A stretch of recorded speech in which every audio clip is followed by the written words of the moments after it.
बारिश, जैसा कि आप लोग देख सकते हैं यहाँ पे वावाजोड़ा आया था। हाँ विशु भाई, आपको कैसा लग रहा है? हमको बहुत ही बढ़िया लग रहा है, वहाँ का सब मजा आ रहा है। यक्षु, आपको कैसा लगा वावाजोड़ा एक्सपीरियंस करने के बाद?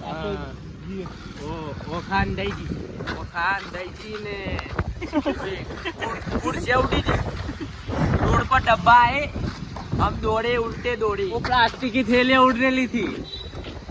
ठीक है ठीक है, आपकी वो बात। पूरे आंखों में धूप हाँ। ये वहाँ सामने से ना वावाजोड़ा आता था, बहुत खतरनाक वावाजोड़ा है, तो आंखों में ना माटी बह गई। हाँ तो वहाँ पे कुर्सियों पड़ी थी, तो कुर्सियाँ उड़ गया ना, पहली बार चली गई है। मैं तो ऐसे घूमर बांध के दौड़ता उधर चला गया था शॉप के अंदर। मेरे को भी ऐसा ही लग रहा था। इधर थोड़ा वावाजोड़ा से हम लोग बच सकते हैं, क्योंकि इधर चौरे बाजू घोर से। लाइक करो, सब्सक्राइब करो। लाइक करो, सब्सक्राइब करो।